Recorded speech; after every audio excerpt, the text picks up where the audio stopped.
Hi friends, welcome to government job portal. So ఈరోజు మనకి వార్తల్లో నిలిచిన అతి ముఖ్యమైన కరెంట్ అఫైర్స్ని ఎగ్జామ్ పాయింట్ ఆఫ్ వ్యూలో మనం తీసుకుందాం.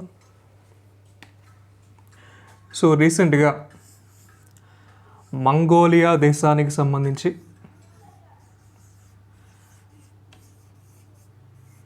మంగోలియా నూతన అధ్యక్షుడిగా ఎవరు అపాయింట్ అయ్యారనేది ఫస్ట్ క్వశ్చన్ అండి. మనకి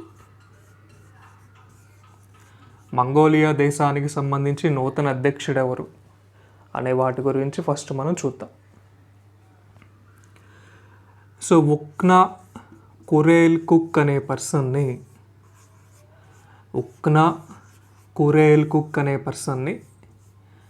మంగోలియా అనే దేశానికి సంబంధించి రీసెంట్గా మనకి ఎస్టర్డే అధ్యక్షుడిగా నియమించడం జరిగిందని.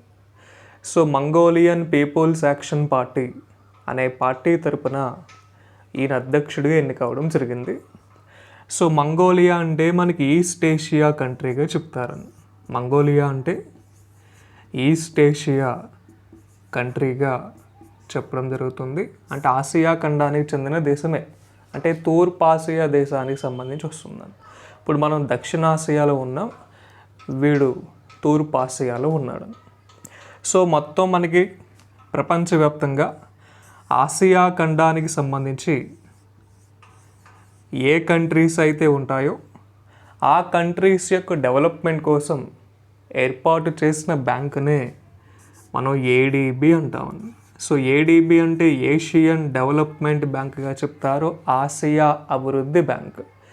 ఈ ఆసియా అభివృద్ధి బ్యాంక్ని ఎప్పుడు లాంచ్ చేశారంటే 1966లో లాంచ్ చేశారు. హెడ్ క్వార్టర్ ఎక్కడ వస్తుందంటే మనీలా, ఫిలిప్పైన్స్ వస్తుంది. సో ఏడీబీ అనే బ్యాంక్కి సంబంధించి ప్రజెంట్ అధ్యక్షుడు ఎవరంటే మసాసుగు అసాకవా అనే పేరు వస్తుందండి. మసాసుగు అసాకవా అనే పర్సన్ని ఏషియన్ డెవలప్మెంట్ బ్యాంక్కి సంబంధించి ప్రజెంట్ అధ్యక్షుడిగా చెప్తాం. ఆయన ఏ దేశానికి చెందిన వాడంటే జపాన్ అనే దేశానికి చెందిన పర్సన్. ఎందుకు ఈ పాయింట్ అనేది చెప్పామంటే మంగోలియాని మనం ఈస్ట్ ఏషియా కంట్రీగా చెప్తున్నాం, భారత్ని సౌత్ ఏషియా కంట్రీగా మనం చెప్తాం. సో ఏషియా కాంటినెంట్ కంట్రీస్ యొక్క డెవలప్మెంట్ కోసం లోన్స్ కల్పించే ప్రధానమైన సంస్థగా మనం ఏడీబీ అనే సంస్థను చెప్తాం. అటువంటి ఏడీబీ అనే సంస్థకి సంబంధించి ప్రెసిడెంట్ ఎవరు, ఎప్పుడు దీన్ని స్థాపించారు, హెడ్ క్వార్టర్ ఎక్కడ అనేది మనకి ప్రధానంగా తెలియాలి. సో మంగోలియా అనేది మనకి 2016 ఒలింపిక్స్ అనేది మనకి బ్రెజిల్లో జరిగినాయి. ఈ 2016 ఒలింపిక్స్లో భారత్ ఓన్లీ 2 మెడల్స్ మాత్రమే సాధించింది. 1 silver medal, 1 bronze medal. Silver medal PV Sindhu, bronze Sakshi Malik. So 2 medals సాధించినందుకు భారత్కి ఇంటర్నేషనల్ ఒలింపిక్ కమిటీ ఏ పొజిషన్ ఇస్తుందంటే 67th పొజిషన్ ఇచ్చింది. ఈ 67th పొజిషన్లో భారత్తో పాటు నిలిచిన మరొక దేశం ఏదంటే మంగోలియా అనే దేశాన్ని మనం చెప్పచ్చు. సో 2016 ఒలింపిక్స్ అనేది బ్రెజిల్ దేశంలోని రియో డి జనీరో అనే ప్రదేశంలో జరిగినాయి. ఆ ప్రదేశంలో జరిగిన ఒలింపిక్స్లో భారత్ తరపున ఓన్లీ 2 మెడల్స్ మాత్రమే సాధించారు. PV Sindhu silver, Sakshi Malik bronze. So 2 medals సాధించినందుకు భారత్కి 67th ప్లేస్ ఇచ్చారు. అదే ప్లేస్లో మంగోలియా దేశానికి కూడా ఇచ్చారు. సో ఈ సందర్భానుసారం ఈ పాయింట్ అనేది మనకి చాలా ఇంపార్టెంట్ అంశంగా మనం తీసుకుందాం. సో మంగోలియా దేశానికి సంబంధించి నూతన అధ్యక్షుడు ఎవరంటే ఉక్నా కురేల్కుక్ అనే పేరు వస్తుంది. ఉక్నా కురేల్కుక్ అనే పర్సన్ని మంగోలియా దేశానికి సంబంధించి నూతన అధ్యక్షుడిగా తీసుకుంటాం. సో మరొక ముఖ్యమైన కరెంట్ అఫైర్ కనుక తీసుకుంటే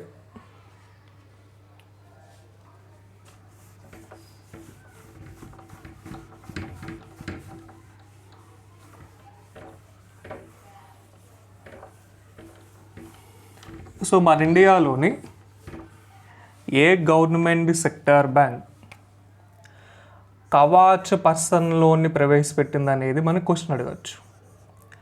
కవాచ్ పర్సనల్ లోన్ని ఏ గవర్నమెంట్ సెక్టార్ బ్యాంక్ ప్రవేశపెట్టిందనే క్వశ్చన్ కనుక అడిగితే స్టేట్ బ్యాంక్ ఆఫ్ ఇండియా. అంటే స్టేట్ బ్యాంక్ ఆఫ్ ఇండియాకి సంబంధించి ఉండే కస్టమర్స్ కరోనా బారిన పడిన, వారి యొక్క కుటుంబ సభ్యులు కరోనాకి సంబంధించి ఇబ్బందులు పడుతున్నా, అంటే ఐసోలేషన్లో ఉన్నా లేదా ఆల్రెడీ కరోనాకి ట్రీట్మెంట్ చేయించుకుంటున్నా అటువంటి పర్సన్స్కి కరోనా కవాచ్ పర్సనల్ లోన్ ద్వారా స్టేట్ బ్యాంక్ ఆఫ్ ఇండియా 5 లక్షల రూపాయలని లోన్గా, ఎటువంటి మనకి డాక్యుమెంటేషన్ లేకుండా 5 లక్షల రూపాయలని 8.5% వడ్డీ రేటుతో 60 నెలల కాలానికి సంబంధించి కరోనా కవాచ్ పర్సనల్ లోన్ ద్వారా స్టేట్ బ్యాంక్ ఆఫ్ ఇండియా ఆ బ్యాంక్ యొక్క కస్టమర్స్కి కల్పించడం జరుగుతుందని క్వశ్చన్ అడగచ్చు. ఏ ప్రభుత్వ సెక్టార్ బ్యాంక్, అంటే ఏ government sector bank Kavach personal లోన్ని ప్రవేశపెట్టింది, అంటే కరోనాకి సంబంధించి కవాచ్ పర్సనల్ లోన్ని ప్రవేశపెట్టిన గవర్నమెంట్ సెక్టార్ బ్యాంక్ ఏదైనా క్వశ్చన్ కనుక వేస్తే State bank of India. State bank of India ఎటువంటి ప్రూఫ్స్ అనేవి లేకుండా ఆ పర్సన్కి తన ఎఫెక్ట్ అయినా, అంటే ఆ కస్టమర్ ఎఫెక్ట్ అయినా, ఆ కస్టమర్ యొక్క కుటుంబ సభ్యుల ఎఫెక్ట్ అయినా వాళ్ళకి మాత్రమే ఈ లోన్ అనేది ఇస్తారని. సో కంపల్సరీ మనకి రిపోర్ట్స్ అనేవి సబ్మిట్ చేయాలి. అలా సబ్మిట్ చేసిన రిపోర్ట్స్ ఆ రెస్పెక్టివ్ బ్యాంక్ అనేది చూసి వాళ్ళకి లోన్ అనేది కల్పించడం జరుగుతుంది. 5 లక్షలు 8.5%. ఎన్ని నెలలు గడువిస్తుందంటే 6 నెలలు గడువిస్తుందని. సో లోన్ తీసుకున్న తర్వాత స్టార్టింగ్ 3 months ఎటువంటి అమౌంట్ పే చేయాల్సిన అవసరం లేదు. 3 months తర్వాత మాత్రమే మనం ఎంతైతే ఈఎంఐ పెట్టుకుంటామో ఆ ఈఎంఐ అనేది పే చేయాలి. సో స్టేట్ బ్యాంక్ ఆఫ్ ఇండియాకి, అంటే స్టేట్ బ్యాంక్ ఆఫ్ ఇండియాని ఫస్ట్ ఏ పేరుతో పిలిచేవారంటే ఇంపీరియల్ బ్యాంక్ ఆఫ్ ఇండియాగా పిలిచేవారు. ఈ ఇంపీరియల్ బ్యాంక్ ఆఫ్ ఇండియాని స్టేట్ బ్యాంక్ ఆఫ్ ఇండియాగా ఎప్పుడు మార్చారు, State bank of India president chairman ఎవరు, State bank of India associate banks అನ್ನು చూద్దాం. ఈ ఇంపీరియల్ బ్యాంక్ ఆఫ్ ఇండియాని 1955 జూలై 1వ తేదీన స్టేట్ బ్యాంక్ ఆఫ్ ఇండియాగా పేరు మార్చడం జరిగిందని.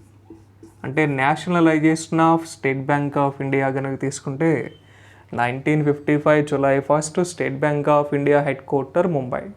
స్టేట్ బ్యాంక్ ఆఫ్ ఇండియాకి సంబంధించి ప్రెసిడెంట్ చైర్మన్ పేరు కనుక తీసుకుంటే దినేష్ కుమార్ కారా అనే పేరు వస్తుందని. సో దినేష్ కుమార్ కారా అనే పర్సన్ని స్టేట్ బ్యాంక్ ఆఫ్ ఇండియాకి సంబంధించి మనం ప్రెసిడెంట్ చైర్మన్గా చెప్పచ్చు. దినేష్ కుమార్ కారా అనే పేరు మనకి ప్రధానంగా వస్తుందని. State bank of India associate banks అంటే 7 అసోసియేట్ బ్యాంక్స్ అనేవి ఉండేవి. ఇప్పుడు దేశవ్యాప్తంగా స్టేట్ బ్యాంక్ ఆఫ్ ఇండియా అనే పేరు మాత్రమే ఉంది. స్టేట్ బ్యాంక్ ఆఫ్ ఇండియాకి సంబంధించి అసోసియేట్ బ్యాంక్స్ అనే క్వశ్చన్ కనుక అడిగితే 7 ఉండేవి. సో వాటి పేర్లు ఒకసారి మనం తీసుకుంటే స్టేట్ బ్యాంక్ ఆఫ్ ఇండోర్ అని, స్టేట్ బ్యాంక్ ఆఫ్ సౌరాష్ట్ర అని, state bank of Indore, state bank of Saurashtra, state bank of Mysore, state bank of Mysore, state bank of Bikaner and Jaipur, state bank of Bikaner and Jaipur, state bank of Patiala, state bank of Patiala, state bank of Hyderabad, state bank of Hyderabad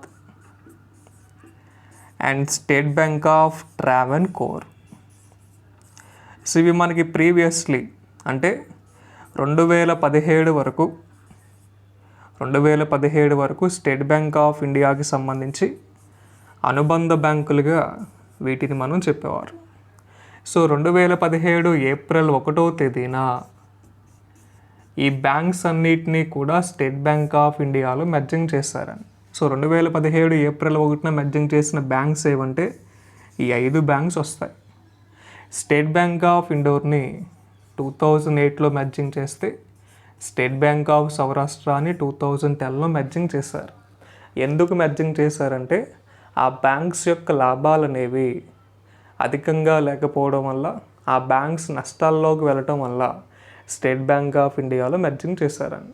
so question ఏంటంటే Kavach personal లోన్ని ఏ ప్రభుత్వ రంగ bank ప్రవేశపెట్టిందంటే State bank of India.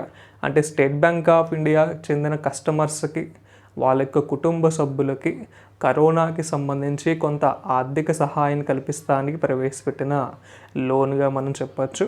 So వడ్డీ rate అంతా ఎన్ని నెలల్లో దీన్ని చెల్లించాలంటే 60 నెలల్లో దీన్ని చెల్లించాలని. ప్రజెంట్ మనకున్న గవర్నమెంట్ సెక్టార్ బ్యాంక్స్ ఏంటంటే total government banks of India, total government banks అనేవి మనకి 12 మాత్రమే ఉన్నాయి. ఈ 12 గవర్నమెంట్ సెక్టార్ బ్యాంక్స్లో అతిపెద్ద ప్రభుత్వ రంగ బ్యాంకుగా స్టేట్ బ్యాంక్ ఆఫ్ ఇండియా అని చెప్తాం. So largest public sector bank of India State bank of India. So ఇది మనకి మరొక ముఖ్యమైన అంశం. State bank of India head quarter Mumbai, Maharashtra, Mumbai. So Maharashtra chief minister పేరు కనుక తీసుకుంటే ఉద్ధవ్ థాక్రే అనే పేరు వస్తుంది. మహారాష్ట్ర గవర్నర్ పేరు కనుక తీసుకుంటే భగత్ సింగ్ కోషారియా అనే పేరు వస్తుందండి. సో భగత్ సింగ్ కోషారియా అనే పర్సన్ని మహారాష్ట్ర స్టేట్కి సంబంధించి గవర్నర్గా చెప్తారు. క్లియర్? ఈ పాయింట్స్ అన్నీ కూడా మనకు తెలియాలని. సో మరొక ముఖ్యమైన కరెంట్ అఫైర్ కనుక తీసుకుంటే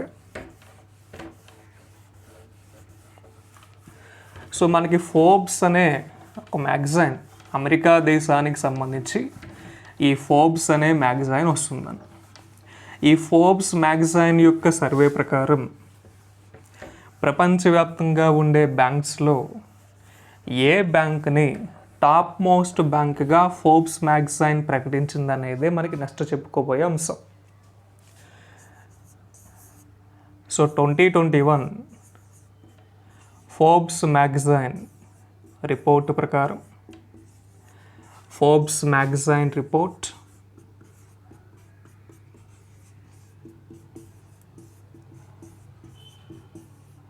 సో ఏ బ్యాంక్ని మోస్ట్ డెవలప్మెంట్ బ్యాంక్గా పేర్కొంటూ మొదటి స్థానం ఇచ్చిందంటే డిబిఎస్ అనే బ్యాంక్ని ప్రపంచంలోనే ఫస్ట్ బ్యాంక్గా ఈ బ్యాంక్ని పేర్కొనటం జరిగిందని. అంటే ప్రపంచవ్యాప్తంగా ఉండే బ్యాంక్స్లో ఈ బ్యాంక్నే మోస్ట్ పవర్ఫుల్ బ్యాంక్గా పేర్కొంది. డిబిఎస్ అంటే డెవలప్మెంట్ బ్యాంక్ ఆఫ్ సింగపూర్గా వస్తుందని.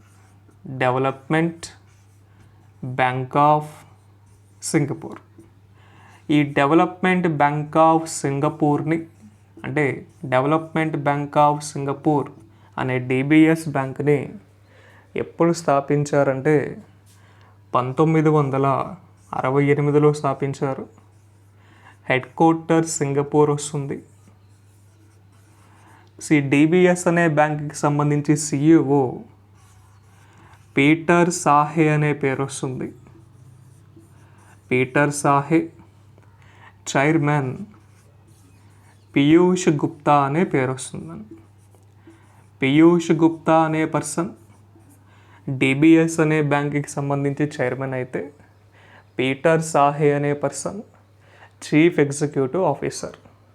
సో ఫోర్బ్స్ యొక్క మ్యాగజైన్ రిపోర్ట్ ప్రకారం ఏ బ్యాంక్ని బెస్ట్ బ్యాంక్గా 2021వ సంవత్సరానికి పేర్కొంటూ రిపోర్ట్ ఇచ్చిందంటే డిబిఎస్. డిబిఎస్ అంటే development Bank of Singapore. Singapore దేశానికి చెందిన బ్యాంక్ అండి ఇది. Singapore country capital Singapore city, currency Singapore dollar. Singapore present prime minister ఎవరంటే లీ సీన్ లూంగ్ అనే పేరు వస్తుందండి. లీ సీన్ లూంగ్ అనే పర్సన్ని సింగపూర్ అనే దేశానికి సంబంధించి మనం ప్రజెంట్ ప్రధానమంత్రిగా చెప్తాం. సో మన దేశంలో ఫారెన్ డైరెక్ట్ ఇన్వెస్ట్మెంట్స్ని అధికంగా పెట్టుబడి పెట్టే దేశాలుగా మారిషస్ని అదేవిధంగా సింగపూర్ని చెప్తాం. సో భారతదేశంలో అధికంగా ఎఫ్డిఐ క్యాపిటల్స్ని విదేశీ ప్రత్యక్ష పెట్టుబడులను కూడా చెప్తారు. భారతదేశంలో అధికంగా విదేశీ ప్రత్యక్ష పెట్టుబడుల్ని పెట్టే దేశాల్లో ఫస్ట్ ప్లేస్లో మారిషస్ అనే దేశం వస్తే, సెకండ్ ప్లేస్లో సింగపూర్ అనే దేశం వస్తుంది. ఈ రెండు దేశాలు మిగతా దేశాల కంటే మన దేశంలో ఫారెన్ డైరెక్ట్ ఇన్వెస్ట్మెంట్స్ని అధికంగా పెట్టుబడి పెట్టే దేశాలు. తర్వాత అమెరికా, జపాను, ఫ్రాన్స్ లాంటి దేశాలు వస్తాయి. ఫస్ట్ 2 మాత్రం ఈ రెండు దేశాలు వస్తాయి. సో మనకి ఫారెన్ డైరెక్ట్ ఇన్వెస్ట్మెంట్స్ అనేవి భారత్కి అధికంగా రావడం వల్ల మన దేశ అభివృద్ధి అనేది వేగంగా జరుగుతుందనేది నరేంద్ర మోదీ ప్రవేశపెట్టిన మేక్ ఇన్ ఇండియా స్కీమ్లో భాగంగా చెప్పచ్చు. సో మేక్ ఇన్ ఇండియా స్కీమ్ని ఎప్పుడు ప్రవేశపెట్టారంటే, మేక్ ఇన్ ఇండియా స్కీమ్ని ప్రవేశపెట్టిన డేట్ కనుక తీసుకుంటే 2014 సెప్టెంబర్ 25. 2014 సెప్టెంబర్ 25వ తేదీన మేక్ ఇన్ ఇండియా అనే స్కీమ్ని ప్రవేశపెట్టడం జరిగిందండి.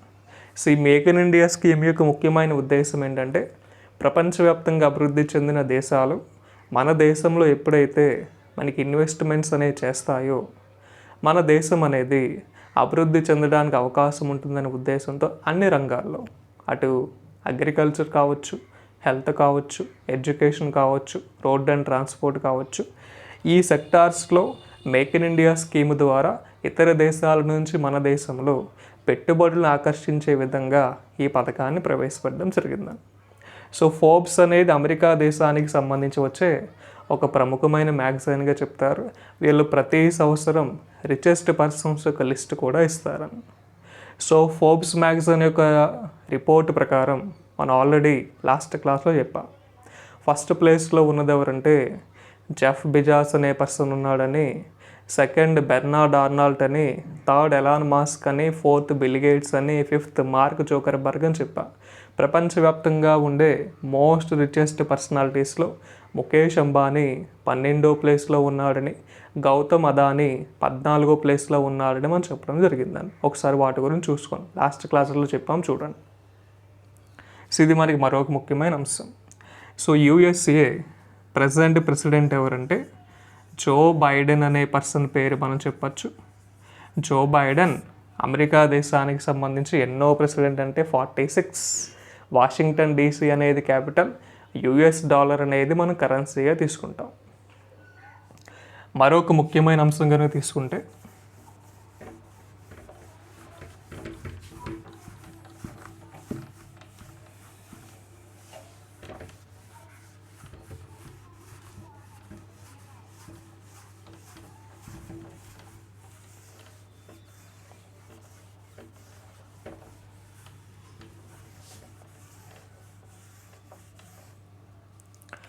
సో మనకి జూన్ 21 అనేది అంతర్జాతీయ యోగా దినోత్సవంగా వస్తుంది. అంతర్జాతీయ యోగా దినోత్సవం. ఈ అంతర్జాతీయ యోగా దినోత్సవానికి సంబంధించి మనకి yesterday Morarji Desai National Yoga university ద్వారా ఒక మొబైల్ అప్లికేషన్ ప్రవేశపెట్టడం జరిగింది. ఆ మొబైల్ అప్లికేషన్ ఏంటి అనే వాటి గురించి చూద్దాం. సో జూన్ 21 అనేది ఇంటర్నేషనల్ యోగా డే. ఈ ఇంటర్నేషనల్ యోగా డేలో భాగంగా అంటే మనకి ఈ సంవత్సరం జరిగే ఇంటర్నేషనల్ యోగా డే ఎన్నవదంటే 7వ ఇంటర్నేషనల్ యోగా డేగా చెప్తారు. సో దీనికి సంబంధించి Morarji Desai National Yoga university, Morarji Desai National Yoga university ఒక మొబైల్ అప్లికేషన్ ప్రవేశపెట్టడం జరిగింది. ఆ మొబైల్ అప్లికేషన్ ఏంటి అనే వాటి గురించి ఒకసారి మనం చూద్దాం. ఈ మొరార్జీ దేశాయ్ నేషనల్ యోగా యూనివర్సిటీని ఎప్పుడు లాంచ్ చేశారంటే అరౌండ్ 1998లో లాంచ్ చేయడం జరిగింది. హెడ్ క్వార్టర్ ఢిల్లీ వస్తుంది. మొరార్జీ దేశాయ్ నేషనల్ యోగా యూనివర్సిటీకి సంబంధించి ప్రజెంట్ హెడ్ ఎవరంటే ఈశ్వర్ వి అనే పేరు వస్తుంది. Eshwar V. Morarji Desai National Yoga University launch చేసిన మొబైల్ అప్లికేషన్ ఏంటంటే నమస్తే యోగా అనేది వస్తుందని. నమస్తే యోగా అనే మొబైల్ అప్లికేషన్ని ఆయుష్ మంత్రిత్వ శాఖ మొరార్జీ దేశాయ్ నేషనల్ యోగా యూనివర్సిటీతో టైఅప్ అయ్యి దీన్ని తయారు చేయడం జరిగిందని. మనకి ఆయుష్ మంత్రిత్వ శాఖకి సంబంధించి మంత్రి ఎవరంటే ప్రజెంట్ మనకి స్పోర్ట్స్ మినిస్టర్గా ఉన్న కిరణ్ రిజిజునే దీనికి సంబంధించి అడిషనల్ మినిస్టర్. అంటే స్పోర్ట్స్ మినిస్టర్ అన్న ఈయనే, ఆయుష్ మినిస్టర్ అన్న ఈయనే. క్వశ్చన్ ఏమడుగుతాడంటే నమస్తే యోగా అనే మొబైల్ అప్లికేషన్ని ఏ సంస్థ యొక్క గైడ్లైన్స్ని బేస్ చేసుకొని ఆయుష్ మంత్రి విడుదల చేశాడంటే Morarji Desai National Yoga university guidelines base చేసుకొని. ఆయుష్ అంటే మనకి అబ్రివేషన్ ప్రీవియస్ ఎగ్జామ్స్లో మనకి చాలాసార్లు అడిగాడు. ఆయుష్ అంటే అబ్రివేషన్ అనేది మనకి చాలా ఇంపార్టెంట్. ఆయుర్వేద,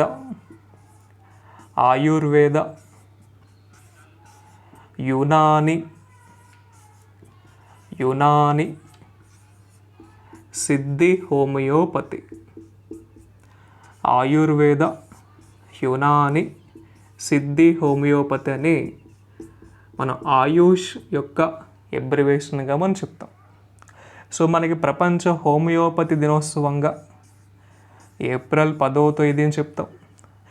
నేషనల్ ఆయుర్వేద డేగా నవంబర్ 13వ తేదీని చెప్తాం. మనకి నేషనల్ యోగా యూనివర్సిటీ ఎక్కడుందంటే సిటీ ఆఫ్ యోగా అని మనం రిషికేశ్ అనే ప్రదేశాన్ని మనం చెప్తాం. మనకి 2015వ సంవత్సరం నుండి జూన్ 21వ తేదీని అంతర్జాతీయ యోగా దినోత్సవంగా నిర్వహించడం మనకు ఆనవాయితీగా వస్తుంది. ఈ సంవత్సరంలో నిర్వహించిన అంతర్జాతీయ యోగా దినోత్సవం ఎన్నోదంటే 7వది. ఈ 7వ ఇంటర్నేషనల్ యోగా డే యొక్క నినాదం కనుక తీసుకుంటే యోగా బీ ఎట్ హోమ్ అని వస్తుందని. యోగా బీ ఎట్ హోమ్ అనేది 2021 ఇంటర్నేషనల్ యోగా డేకి సంబంధించి వచ్చే థీమ్గా మనం తీసుకుంటాం. అదే 2020 థీమ్ కనుక తీసుకుంటే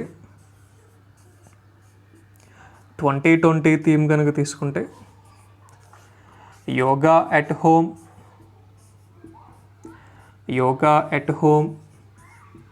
and yoga with family. Yoga at home and yoga with family అనేది మనకి 2020 యొక్క థీమ్గా మనం చెప్తాం. అదే 2019 యొక్క థీమ్ కనుక తీసుకుంటే థీమ్ అన్నా నినాదం అన్నా ఒకటే. 2019 యొక్క థీమ్ కనుక తీసుకుంటే క్లైమేట్ యాక్షన్ అని వస్తుందండి. Climate action. City of yoga అని మనం రిషికేశ్ అనే ప్రదేశాన్ని చెప్తారు. ఈ రిషికేశ్ అనే ప్రదేశం ఏ రాష్ట్రంలో కలదంటే ఉత్తరాఖండ్ అనే రాష్ట్రంలో కలదు సిటీ ఆఫ్ యోగా. యోగాని మనం ఒక స్పిరిచువల్ ఈవెంట్గా మాత్రమే మనం ట్రీట్ చేస్తాం. బట్ ప్రపంచవ్యాప్తంగా యోగాని క్రీడాంశంగా చేసుకున్న దేశాల్లో సౌదీ అరేబియా అనే దేశం ఉంది, భారతదేశం అనేది కూడా ఉందని. క్వశ్చన్ ఏ విధంగా అడగచ్చు అంటే యోగాని స్పిరిచువల్ ఈవెంట్గా మాత్రమే పరిగణించడం మనం చూసాం. అయితే యోగాని స్పోర్ట్ ఈవెంట్గా ఏ 2 దేశాలు ప్రకటించుకున్నాయంటే ఒకటి సౌదీ అరేబియా, 2 భారత్. భారత్ కూడా యోగాని స్పోర్టింగ్ యాక్టివిటీగా మాత్రమే పరిగణిస్తుందనేది మనకి సందర్భానుసారం తెలియాలని. ఈ పాయింట్ కూడా మనకు చాలా ఇంపార్టెంట్. మనకి సిటీ ఆఫ్ యోగా అంటే రిషికేశ్ అని చెప్తారు. కల్చరల్ క్యాపిటల్ ఆఫ్ ఇండియాగా మనం ఏ ప్రదేశాన్ని చెప్తామంటే కలకత్తా అని చెప్తాం. కల్చరల్ క్యాపిటల్ ఆఫ్ ఇండియా, భారత సంస్కృతి కళలకు సంబంధించి రాజధానిగా కలకత్తా వెస్ట్ బెంగాల్ మనం చెప్పడం జరుగుతుంది. కల్చరల్ క్యాపిటల్ ఆఫ్ ఆంధ్రప్రదేశ్ అంటే ఈస్ట్ గోదావరిలో ఉన్న రాజమండ్రి అనే ప్రదేశాన్ని చెప్తారు. సో ఈ పాయింట్స్ అన్నీ కూడా మనకి ఇంటర్లింకింగ్గా వస్తాయి. అంటే ప్రపంచవ్యాప్తంగా యోగాని ప్రమోట్ చేయడానికి 2015వ సంవత్సరంలో ఐక్యరాజ్య సమితి యొక్క ఆధ్వర్యంలో ఇంటర్నేషనల్ యోగా డేని ప్రారంభించడం జరిగింది. అప్పటి నుంచి మనం ప్రతి సంవత్సరం యోగా డేని మనం కండక్ట్ చేయడం జరుగుతుంది. So UNO present secretary general ఎవరంటే యాంటోనియో గుటెరస్ అనే పేరు వస్తుంది. యాంటోనియో గుటెరస్ అనే పర్సన్ యుఎన్ఓకి సంబంధించి ప్రెసెంట్ సెక్రటరీ జనరల్గా ఉన్నాడు. సో ఈయన 2026 వరకు సెక్రటరీ జనరల్గా ఈయనే ఉండబోతున్నారు. సో ఈ పాయింట్స్ అన్నీ కూడా మనకి చాలా ముఖ్యమైన అంశాలని, వీటి గురించి మాత్రం మనకి కంపల్సరీ తెలియాలని. సో జూన్ 21 ఇంటర్నేషనల్ యోగా డేకి సంబంధించి వచ్చే ప్రధానమైన అంశం. సో దాని యొక్క థీమ్ ఏంటి అనేది మనకు తెలియాలి. ఏ యూనివర్సిటీతో మనకి ఆయుష్ మంత్రిత్వ శాఖ నమస్తే యోగా అనే మొబైల్ అప్లికేషన్ లాంచ్ చేస్తుందంటే ప్రముఖంగా Morarji Desai National Yoga university. So ఇది ఎక్కడ కలదంటే ఢిల్లీ. దీని ప్రజెంట్ హెడ్ ఎవరంటే ఈశ్వర్ వి. ఈ పాయింట్స్ అన్నీ కూడా మనకి ఇంటర్లింకింగ్గా వస్తాయి. సో మరొక ముఖ్యమైన కరెంట్ అఫైర్ కనుక తీసుకుంటే, సో దీనికంటే ముందు మనం లాస్ట్ క్లాస్లో ఇంటర్నేషనల్ చైల్డ్ లేబర్ డేగా మనం జూన్ 11వ తేదీని మనం చెప్పడం జరిగింది. 11 కాదని 12. International day against child labour, అంతర్జాతీయ బాల కార్మికుల యొక్క నివారణ దినోత్సవంగా మనం చెప్పాం నిన్న. అయితే అక్కడ జూన్ 11 అన్నాం, కరెక్షన్ చేసుకోండి, జూన్ 12వ తేదీ అని వస్తుందని. అదొక చిన్న స్మాల్ కరెక్షన్ మాత్రమే చూసుకోండి.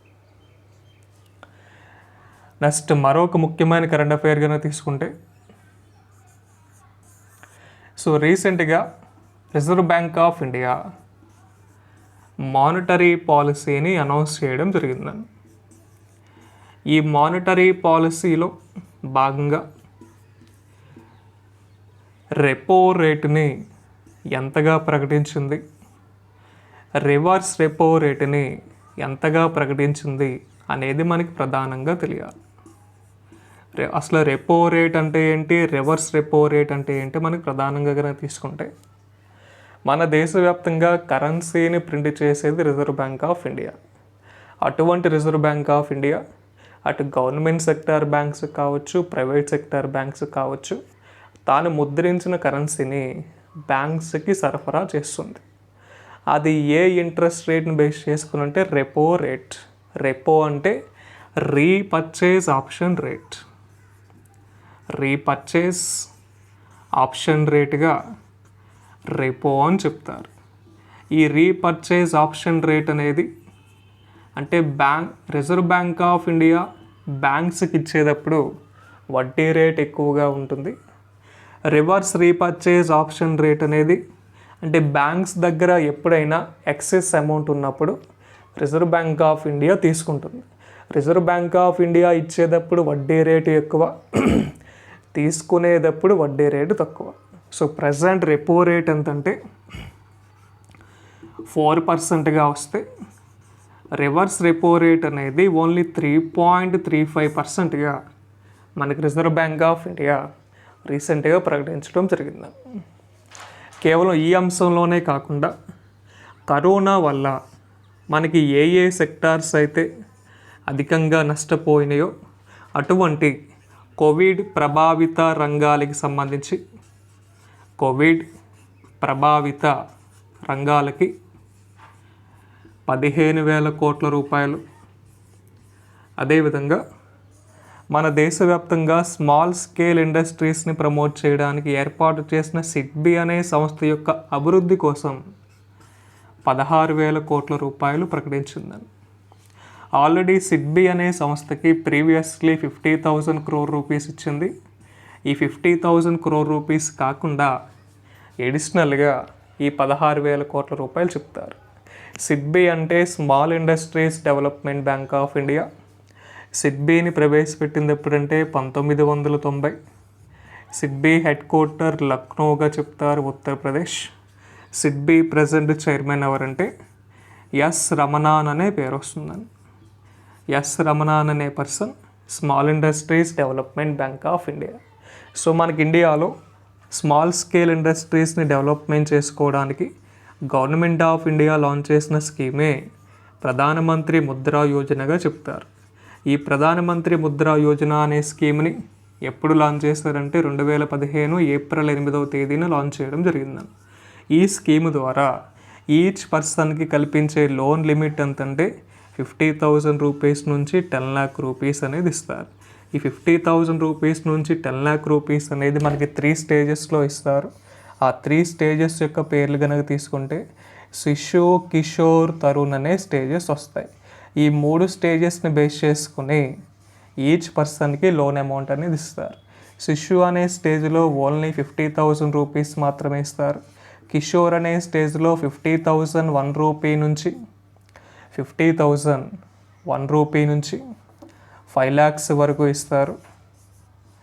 అదేవిధంగా తరుణ్ అనే స్టేజ్లో 5,01 రూపీ నుంచి 10 lakhs వరకు ఇస్తారు. ఈ పాయింట్ అనేది కూడా మనకు చాలా ఇంపార్టెంట్, ఎందుకంటే మనకి ప్రీవియస్ ఎగ్జామ్స్లో ముద్రా స్కీమ్ ద్వారా ఇచ్చే లోన్ లిమిట్స్ యొక్క పేర్లు అనేది మనకు అడగడం జరిగిందండి. ఏ లోన్ యొక్క పేరుని అంటే లిమిట్స్ యొక్క పేరుని బేస్ చేసుకుని అమౌంట్ ఇస్తారనేది మనకు చాలా ఇంపార్టెంట్ స్టేజెస్ యొక్క నేమ్స్. సో ముద్రా అంటే Micro Units Development Refinance Agency. Micro Units Development Refinance ఏజెన్సీగా ముద్ర అనేది మనకి అబ్రివేషన్గా వస్తుందండి. సో ఈ పాయింట్ అనేది కూడా మనకి చాలా ముఖ్యమైన important point. Micro Units Development Refinance agency. అదే కాకుండా సో మనకు ఆల్రెడీ నిన్న జూన్ 11వ తేదీన G7 యొక్క సమ్మిట్ అనేది మనకు స్టార్ట్ అయింది. ఈ G7 సమ్మిట్ యొక్క ముఖ్యమైన ఉద్దేశం ఏంటంటే ప్రపంచవ్యాప్తంగా కరోనా నియంత్రణ అనేది మనకి ప్రకటించారు. అయితే G7 అన్నా, గ్రూప్ ఆఫ్ 7 కంట్రీస్ అన్నా, హైలీ డెవలప్మెంట్ కంట్రీస్ అన్నా ఒకటే. సో G7 కంట్రీస్గా వేటిని చెప్తారంటే ప్రధానంగా G7 కంట్రీస్గా group of 7 countries. G7 కంట్రీస్లో first America, second UK, 3 Japan, 4 France, 5 Germany, 6 Canada, 7 Italy. 7 దేశాలని గ్రూప్ ఆఫ్ 7 కంట్రీస్గా మనం చెప్తాం. ఈ 7 కంట్రీస్ రీసెంట్గా కండక్ట్ చేసుకున్న G7 summit ఎన్నోదంటే 47th G7 summit. So ముఖ్యమైన ఉద్దేశం ఒకటి, కరోనా నియంత్రణకు సంబంధించి G7 కంట్రీస్ అన్నీ కూడా ప్రపంచవ్యాప్తంగా ఉండే దేశాలకి 100 కోట్ల కరోనా వ్యాక్సిన్ సరఫరా చేయడానికి ముందుకొచ్చినాయి. వీటిలో ఒక అమెరికానే 50 కోట్ల వ్యాక్సిన్స్ ఇవ్వబోతున్నట్టు ప్రకటించారు. ఇది మనకి ప్రధానమైన అంశంగా తీసుకుంటాం. సో మనకి వార్తల్లో నిలిచిన అతి ముఖ్యమైన కరెంట్ అఫైర్స్లో వీటిని కూడా మనం తీసుకుంటాం. సో రిమైనింగ్ కరెంట్ అఫైర్స్ అనే మనం నెక్స్ట్ క్లాస్లో చెప్దాం. All the best. Thank you.